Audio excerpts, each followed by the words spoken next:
The Millionaire Master Plan, Your Personalized Path to Financial Success by Roger James Hamilton. Okay, so I heard about this book actually from a YouTube video I watched, and it was by a guy who had started a company and used this as a blueprint to sort of level himself up, and how basically every stage in this book was like the next stage that he had to figure out as an entrepreneur. So I found that concept really intriguing, and only after I bought the book and started reading it did I realize that I've actually gone through this guy's personality profiling system. Okay, so of the personality profiling systems, I think most people know Myers-Briggs. A lot of people have heard of Enneagram. Some people have heard of the DISC. There's Colby, personality typing. Of course, Carl Jung is kind of the one who started, which Myers-Briggs is based off of. But this personality typing system is called Wealth Dynamics, and it's probably the system that's most aligned with taking entrepreneurship and kind of combining it with personalities. So that's super interesting to me. It turns out that I had already taken this a few years back, and so it's really interesting to now read more and understand more about my type, but also all the types, right? One thing that's really interesting about personality typing systems is that it gives you insight into both you and other people and why and how they act the way they do. And this is, some people don't like personality typing systems because it sort of boxes people in, but I think more of like it's actually a tool for transformation, right? When you can understand, hey, I'm always introverted and I don't like talking to people. Well, maybe what I most need is to like learn how to talk to people, right? Or maybe I'm extroverted and I love talking to people. Well, maybe I just need to shut up and like do some more work, right? And go, lone wolf it, right? And so I've always found personality typing systems as giving insight as to how you're acting or how you're being, and not sort of boxing you in that way, but kind of giving you maps and guidelines as to how to improve yourself. Okay, so that's kind of the background of this, and I'll just go chapter by chapter and talk about some of the stuff he talks here about. So the first part is in the intro, and he actually talks about how he had tried a lot of different business types, or tried various businesses, and he just kept on failing, and how he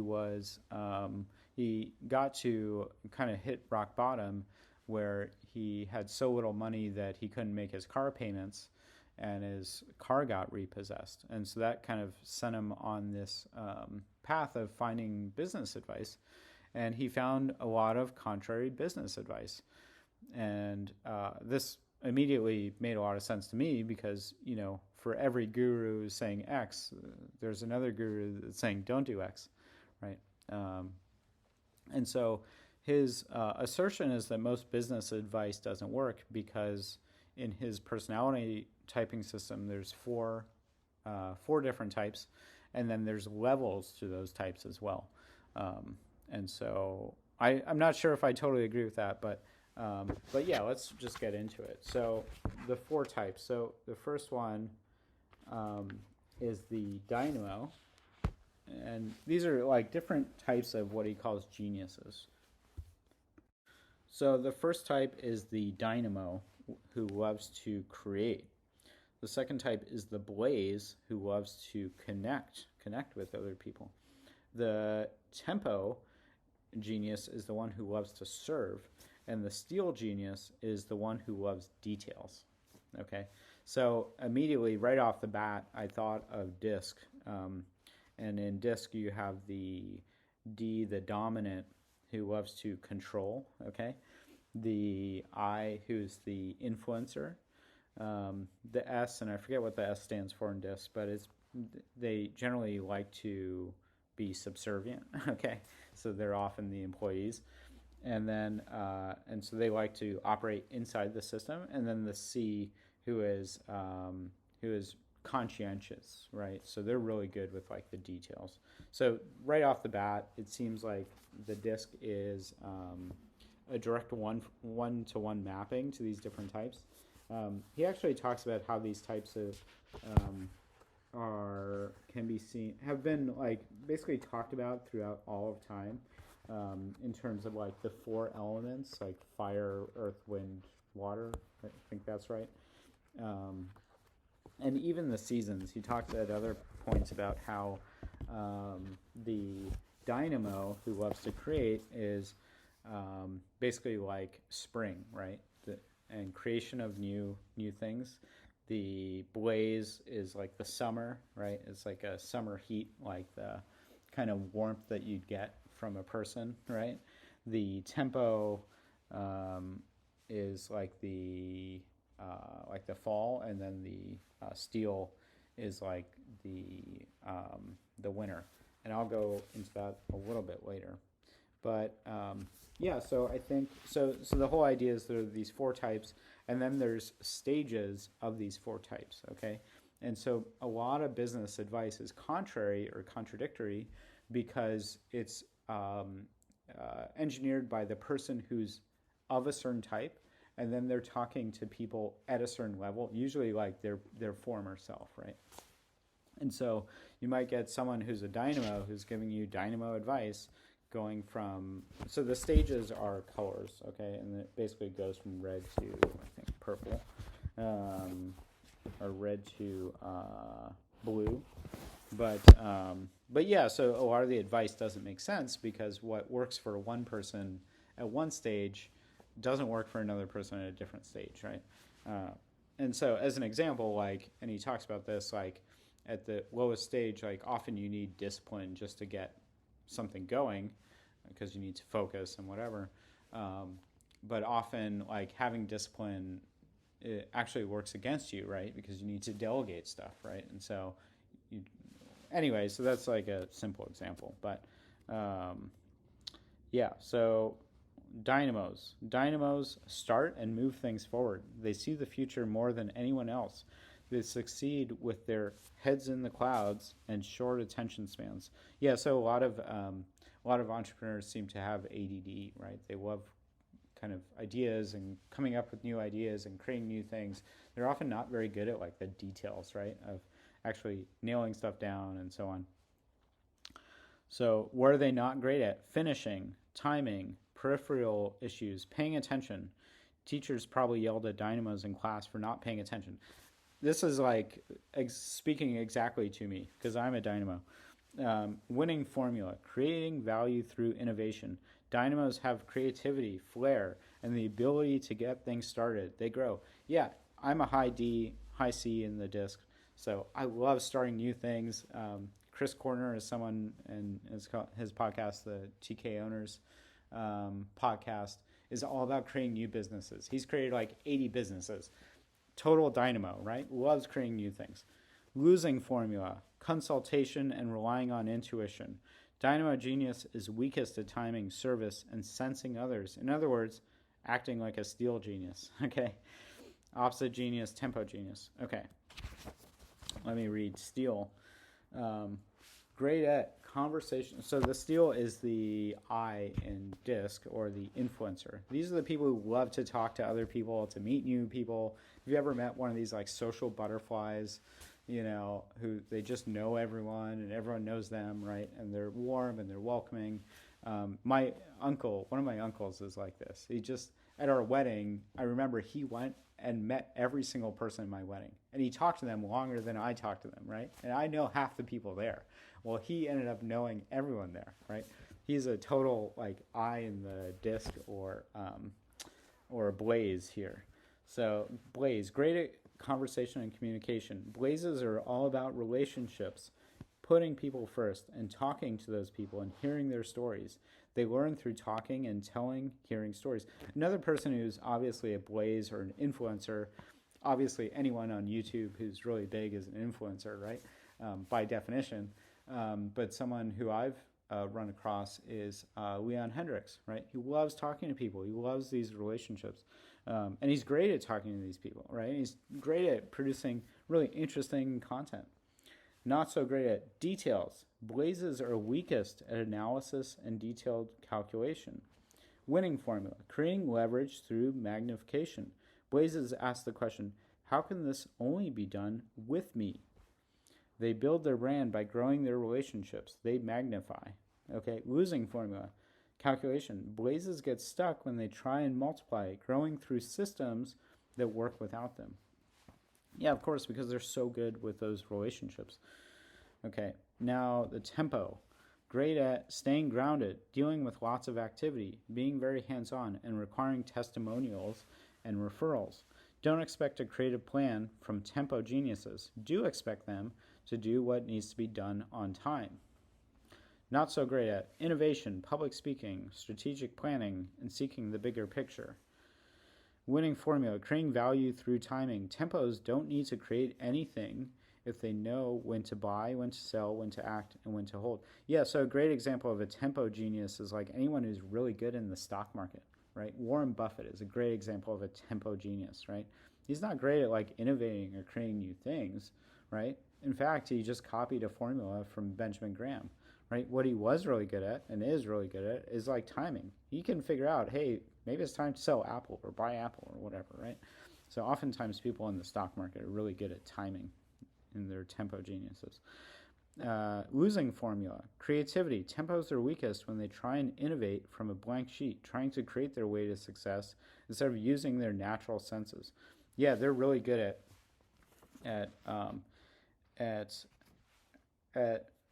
the stock market, right? At win. So some examples given: Warren Buffett, George Soros, Woodrow Wilson, Gandhi, Nelson Mandela, Mother Teresa, and Michael Phelps. You can see that they did not create new systems. They did not create new things, right?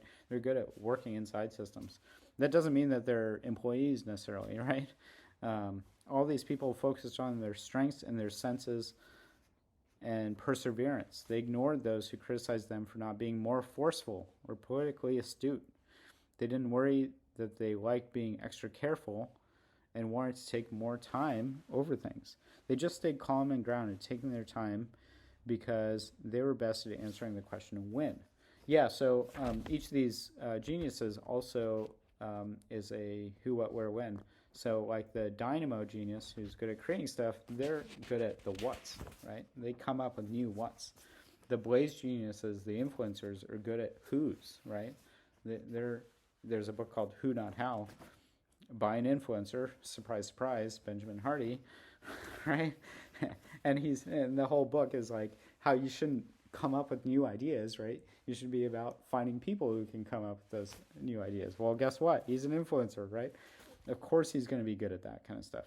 Oftentimes, by the way, if you look at people who are having conflicts, it's like they're not understanding what their type is, and they end up talking to someone else of a different type. Like I was recently watching a Leon Hendricks video where he was obviously talking to a dynamo genius, but Leon is a blaze genius, right? And so the dynamo genius was basically saying, hey, I don't have the attention to detail, like, I don't like doing all this stuff where I need to like focus on all this detail, and Leon Hendricks' kind of point was like, oh, you just need to find the right who, right? So, but they were kind of talking, not in the same. They obviously were not in the same kind of conversation in a way, right? Because they saw the world so differently. All right, tempo geniuses. So tempo answers when. The blaze answers who, the the dynamo answers what. Finally, you have the steel, right? And the steel, so the steel, great at calculation. Steels love handbooks, manuals, and reading through small print to understand and clarify all the information. Steels will take their time and get things right. They won't be rushed and will carefully create systems to build their flow. By the way, a high C and a steel genius is like, this is one of the things I've noticed about Facebook people or Meta people versus Google people. Google people are really good at like slowing I used to hate Google people because they were so slow at like producing something. But then when they produce it, it would be like perfectly pristine, right? Versus the Facebook people, and the Facebook used to have their motto of, you know, build fast and break things, right? Right. So it's exactly a dynamo kind of genius mode, right? Is like we're just gonna, I don't know, we're just gonna come up with a new idea. Let's create a prototype, and tomorrow we have a prototype, right? And and it broke. Well, who cares? Well, we'll just move fast and we'll break more stuff, right? Come up with a new idea and fix out that thing, right? And but it will have new bugs, right? Where the steel genius, like the person who works at Google, well, they might take like 3 months to do that, but then it's going to be perfectly pristine and scale to, hundreds of millions or billions of people. Why? Because they got all the little details right. So they'll take their time. Now, often it looks like they're not producing anything, but they're really working through, all the details in their mind. What are they not so great at? Small talk and constant communication. Well, yeah, no shit. I mean, have you ever met a really nerdy guy? So, and by the way, nerds are often high C's in the disc, right? So they're often steel genius here. Because they're very conscientious, right? They worry about all these little details. Often, though, they can't see the big picture, which is kind of the problem for a lot of kind of nerdy guys. Winning, obviously, they're not so great at small talk either, right? It's kind of the opposite of the I in disc, right? The influencer, or the what's called the blaze here. Winning formula: creating leverage through multiplication. Steele's asked the question, so creating leverage through multiplication, right? What is a software developer doing? Right, they're using leverage, code as leverage. Steele's asked the question, how can this be done without me? Through systems, they make things simple and make many and multiply. Losing formula, communication. Steels often suck the energy out of a dynamo. Their metal axes chop down a dynamo's wood. Yeah, there's another system. He doesn't really explain it here about, wood and whatever. And too much contact with a blaze can dull their sharp minds. Fire can melt a metal. Steel geniuses include famous entrepreneurs such as J.D. Rockefeller, Henry Ford, Ray Kroc. They quote Ray Kroc here. The quality of a leader is reflected in the standards they set for themselves. Yeah, with McDonald's, right? What do? He took something a dynamo genius created, right? Which is the McDonald's brothers, which was like a new way to create hamburgers, right? And he's just systematized it, right? Larry Page, Sergey Brin, right? Obviously the founders of Google, and Mark Zuckerberg. And it's kind of interesting they put Zuck in this group too. All of these people, which is kind of counter to what I was saying about Facebook before, all of these people focused on their strengths in systems and in managing data. They ignore those who criticize for not having better social skills. Well, that's definitely true for Zuck. Or being more sensitive. They didn't worry that they often liked being alone and often did their best work when walked away. Yeah, so I don't really get the working alone thing from Zuck, because like the founding team had like 5 or 6 members, I think, of Facebook. And they had a big cadre of people. It's not like Larry Page and Sergey Brin, who, was a PhD thesis, right? They just kept focusing on finding smarter ways to do things through their systems because they were best at answering the question, how?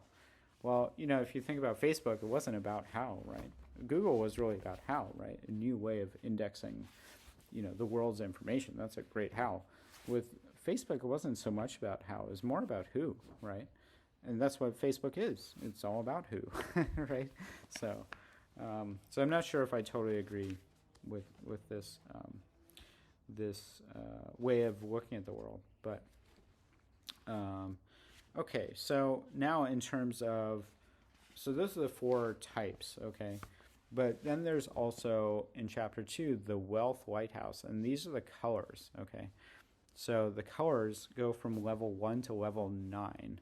So I'll just read through these. So 1 is infrared, and that's called the victim. 2, red, the survivor. 3, orange, the worker. 4, yellow, the player. Green, 5, green, the performer. 6, blue, the conductor. 7, indigo, the trustee. 8, violet, the composer. 9, ultraviolet, the legend. So if you want the book, it's on page 31, where it shows this, and it looks like a lighthouse.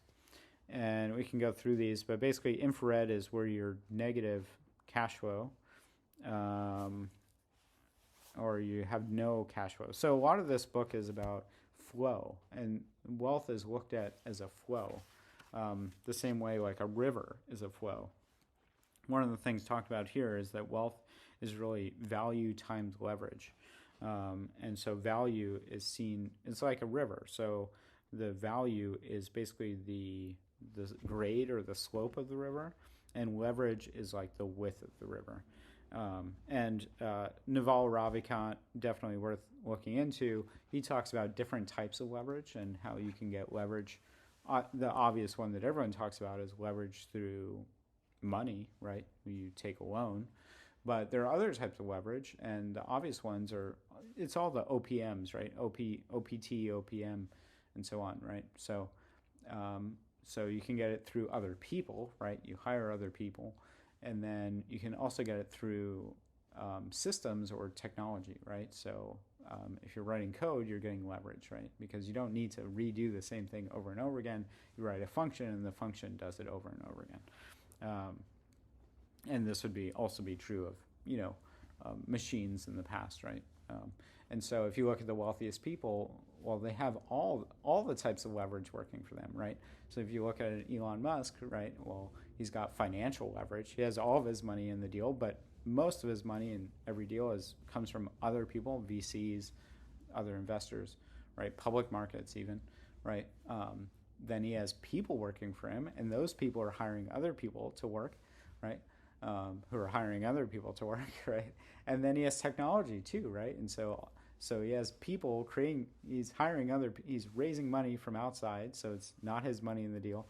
And then he's hiring people who are creating technology, right? And so he has like many forms of leverage working for him. And so why is he so wealthy? Well, he's creating value, but he also has massive amounts of leverage. So of course, with leverage and no value, you can actually go negative, right? So yeah, like a river, value is the greater the river, and leverage is the width, right?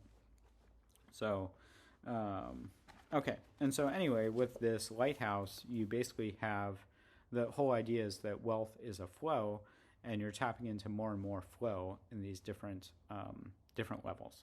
So level 1, the infrared, is basically a negative flow, where you're a drain. 2, 3, and 4, 2 and 3 are called the foundation or the prism, the foundation prism, sorry. And I'll talk about those in a minute. 4, 5, and 6 are the enterprise prism. So in 4, 5, and 6, you're basically running businesses. And then 7, 8, and 9 is called alchemy, and this is where you become... I didn't take a ton of notes on this, but these would be like the highest levels. So the Andrew Carnegie's, the Richard Branson's, the Peter Diamandis's, and so on. I'm not going to focus a lot on that, I think, because 1 through 6 is enough for most of us, where could be running $100 million, $1 billion businesses even. But okay, so anyway, these different levels. There was a lot of time spent on it. But yeah, okay, so infrared, basically it's a negative cash flow situation. And what you need here in infrared, no matter what your type, is basically discipline.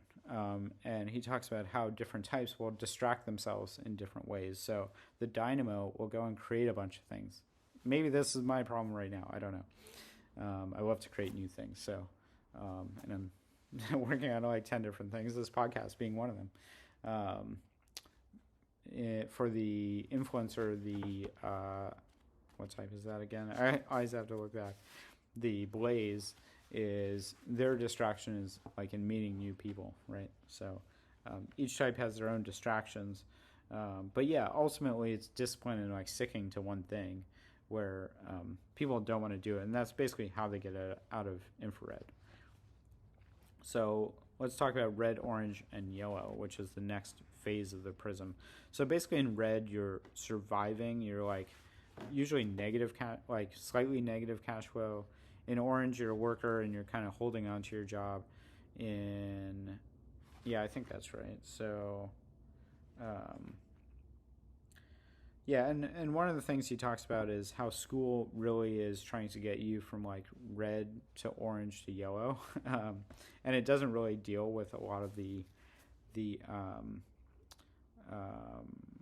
a lot of the other phases here. So, school teaches you to think in, these are my own notes, think in request what you don't have versus opportunities for others. Wealth creators understand what they don't have is someone else's greatest opportunity. At the red level, you're break even. Um, Another thing that I think he talks about, and I disagree with him here, is that you need to, like, you should never quit your job to go into a new level, because basically anytime you go from like yellow to quitting your job, you automatically go into infrared. And for me, that's just not what I've seen. I've seen that people generally operate in a paradigm, and then once that paradigm starts to like get shattered, that they can't go back. And so it's like very hard if you don't believe in being an employee to like ever wanting to go back there. It's like, and you might have to go back there, but it's not like you hold on to being an employee while you start your side business. If you really think, like, can you imagine Elon Musk, like one of his company, like his company's failing and him saying, okay, well, yeah, I'll just get a job at Microsoft. Like, no, of course he's not going to do that. Like, that's crazy. It doesn't matter if he's in infrared in this system. So anyway, this is just kind of like a beef that I have about this, because like ultimately the whole reason you have these systems of personality typing, whatever, is to give you some map of what to do next. And so I think that he's just totally wrong on this. But yeah, anyway, so for orange to yellow is you go from, so that's red where you're basically break even. In orange, you're now making money and like saving a little bit. And so you have positive cash flow, but you're still stuck inside the system. And so basically in orange, you're still an employee. You're still working for someone else at a job, or you're doing all the work inside the business. At orange, you're really trading your time for money. In yellow, you're getting money for products or services. So it's kind of more a buy back your time kind of thing. So the foundation prism is like the first three levels. And basically in those cases, your time goes into other people's plumbing, right? So as consumers or as workers. And that might be in standard investments like 401ks and stuff like that. In yellow, you add or maintain the current system.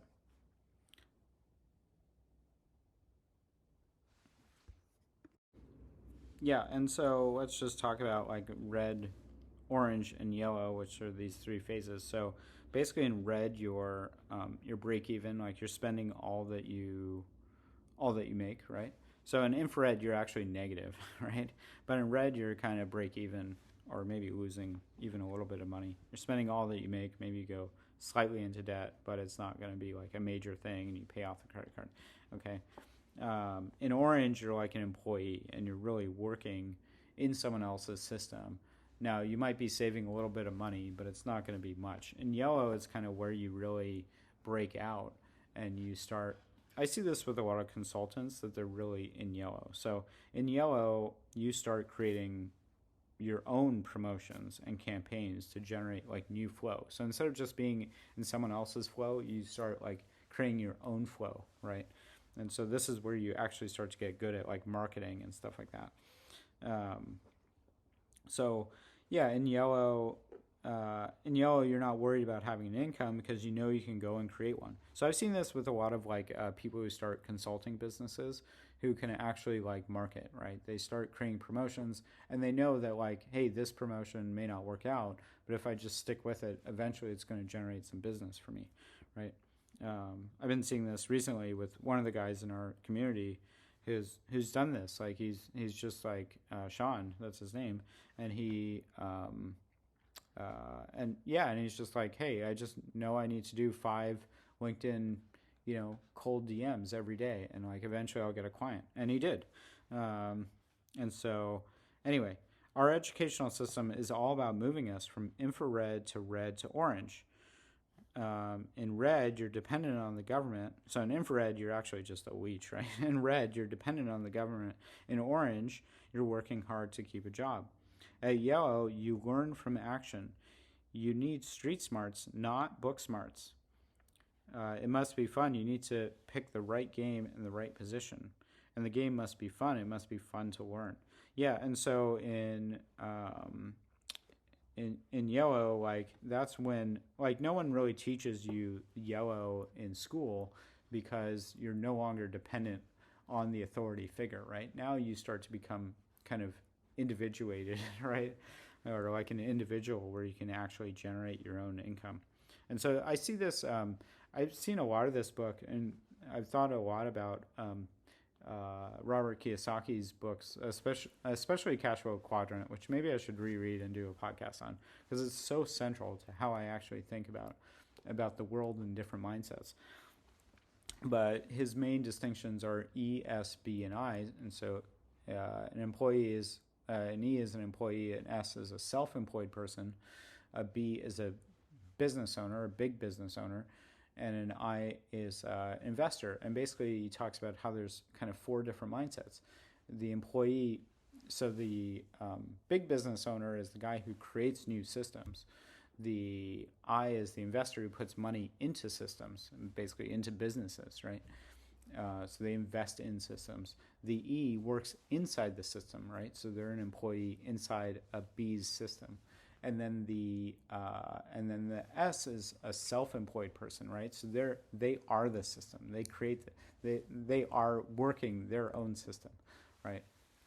And so, like an example, everyone knows what an employee is. Everyone knows what a big business owner like Elon Musk is, right? Everyone knows an investor like Warren Buffett, but a self-employed S is like your local accountant who's gone and started their own practice, right? Or like a doctor who started his own private practice. You often see this with professionals who end up breaking away from the corporate structure and decide to do things by themselves. But usually these people aren't good at actually creating systems, and they usually aren't good at hiring people. So they don't delegate and delegate all the work to other people, right? They might have some people in support of them, like some support staff, but it's really to magnify their own efforts, right? And so there's a difference between, a CPA who maybe hires someone to, send the billing stuff to the clients versus like a CPA who creates a new, accounting firm who will then never do any of the like paperwork, right? Like filing the taxes and stuff. So anyway, there's a big difference there. And a lot of this book I've been thinking about how those things relate to this. Because he would say that there's a dynamo who's, in infrared versus a dynamo in violet or whatever. And so there should be different takeaways from that. But anyway, I think like dynamos don't really exist, and it's very hard to see how they would exist in something like orange where they're in a corporate structure. But if they're fully being dynamos, that is, okay, so anyway, so that's the transition from orange to yellow. You basically go from, or red to orange to yellow. You go from, barely paying your bills to, saving money and being like a good employee, to yellow where you're actually a consultant and, or at least, being able to generate your own business versus working in another person's business. I brought up the cash flow quadrant thing because I noticed a lot of consultants are actually S's in the cash flow quadrant. They're the small business owners, meaning like they're not really worried about creating systems or hiring other people. And if they hire other people, is to basically just get those other people to support their own efforts. I've also noticed in a lot of online arbitrage, like FBA people, like people who sell stuff on Amazon, they either do retail arbitrage where they go to the stores and they pick up the items that are cheap, or they do it online. Either way, they might hire a VA to do some kind of like support work for them, but they're often still like the mastermind of the operation, like, and everything has to go through them and they're the expert, right? So they're not hiring other experts to do it. They're not creating systems so that other people who aren't experts can essentially become experts, although they might do a little bit of that. Mainly they're the expert, and that's the bottleneck for them. So in a lot of ways that parallels the bottleneck of someone who gets to yellow, who's now more than self-sufficient. They've actually started their own business, but it's still a small business. Okay, so now this is the transition, chapter 6, yellow to green. It stops being about you and instead hiring a team.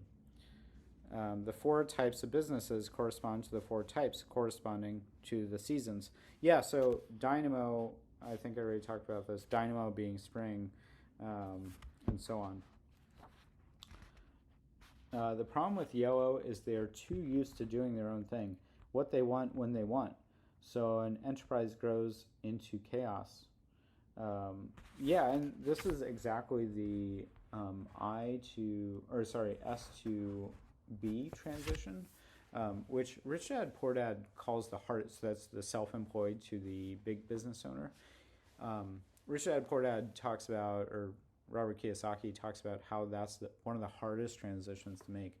And it's actually the transition I'm trying to make from being a freelancer, self-employed, to coming up with these different businesses and the systems around them. Because, it's interesting because like you kind of let go of your ego when it's about creating a system, right? Where in the S, it's very about ego in a way, because you have to prove that you're the expert. Right, but when you're creating the business system, it's no longer about you. In a lot of ways, it's about your team and the systems you put in place that allow that team to operate. And so, hey, if the thing's not working well, it's not you, right? It's not your efforts. It's your efforts at building the system, right? And so it's really the system. And so ego is no longer really at play in the same way. He also talks in chapter 7 about green to blue, how green is the performer, blue is the conductor, how the performer, like the solo violinist, faces the audience, but the blue conductor really faces away from the audience, right? And so I think the idea here is that these are the biggest businesses in the world. It's not so much about the figurehead at the front, as it is about them being good at conducting a team. And so if you think about like Steve Jobs or someone like that, Apple really failed the first time because he wasn't a good conductor, right? He had hired someone else to basically run the business, John Scully, and then they had basically disagreements, and he essentially got kicked out. He actually didn't really get kicked out of Apple. It turns out he just got demoted to a kind of insignificant role, and then he left. But either way, when he came back to Apple, he was obviously an amazing conductor. And then the last stage is blue, and he just has like blue to beyond these different phases. And basically, at this point, you're like incredibly wealthy, and it's no longer about really creating a strong company, but it's really about purpose and kind of greater things in society. And so you see this with like Bill Gates, you see it with Elon Musk in a lot of ways, like is more concerned about the future of humanity and like going multi-planetary and all this kind of stuff. Richard Branson, he mentions Peter Diamandis. You're insanely wealthy at this point, right? And so now it's about like, these kind of higher humanitarian things. More than, or Warren Buffett, you see it with him too, right? And is like, they have a bunch of these billionaires have signed up for this like giving pledge where they give away like almost all their net worth. And so anyway, so overall, Millionaire Master Plan, a lot of interesting stuff in here. I'm not so sure about the infrared dropping down. What I've personally found is like when I've shifted quadrants, that my income drastically drops because I need to figure out a new way of being, of living, and of thinking, and of operating in the world. And oftentimes that means you're going to have a hit. When I went self-employed, I mean, my income went down by more than half. But later on, I was making more than double, right? And so what I was making at my highest point, right? And so, but it's a different way of thinking, right? And so I think every kind of phase transition often, kind of follows the 2 steps forward, 1 step back kind of thing, where, or often it feels like 2 steps back, 1 step forward, but yeah. And so I'm not so sure about all this stuff. One thing that really does make sense to me, though, is about you can take the test online. I think it costs roughly $100 to figure out your type and what phase you're in. But I found out that, like right now, I'm definitely infrared because I'm not making any money. But I've been at orange before, where I'm like essentially a good employee or working in my own business, maybe even at yellow. When I took the test, I forgot. The test costs $100. You can look up wealth dynamics. I think it's well worth it. I think the main thing that I got from this was to really lean into that genius, whatever your genius is, and don't take advice or see the advice for what it is from other people. And once you start thinking about these different types of geniuses, I didn't go over the famous dynamo geniuses, but Richard Branson, Bill Gates, Steve Jobs, Michael Jackson, Beethoven, Thomas Edison, right? They ignored those who criticized them for not being organized or social enough. They didn't worry about being forgetful or missing the small things. They're remembered today for their creative brilliance, right? So for me, like, I'm definitely a dynamo. I love creating new things. I've gotten so many compliments in the past, of like, wow, how did you come up with all that stuff? And so it's like, how do you lean into your genius and have this work for you? And then how do you also see other people's geniuses? And when you're given advice, what which type are they, right? And does that say more about them or more about you, right? And so if you can start to see, oh, well, this person's an I, and so this person's a blaze, right? A blaze genius. So that's their way of approaching the world, and that's what, their issues, and they're talking to their former self. That doesn't mean that's right for you, right? And so I think getting some insight on this and really leaning into where, what's going to work for you makes a lot of sense to me. So yeah, this has been a real interesting filter, at least these 4 types. I don't know about the levels, but the 4 types as to seeing conflicts in terms of different entrepreneurs and myself even, and knowing where to really enjoy stuff.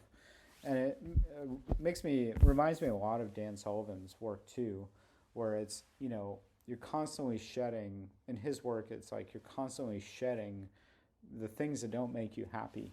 And that makes you operate more from your own creativity, from your own, what really excites you and gets you out of bed, So like Warren Buffett, how do you tap dance to work every day? Dan Sullivan deals with a lot of that stuff by saying, anything you don't like doing, you should delegate that stuff. And that allows you to do more of what you're doing, more of what you love to do, and more of what's, kind of central to your personality.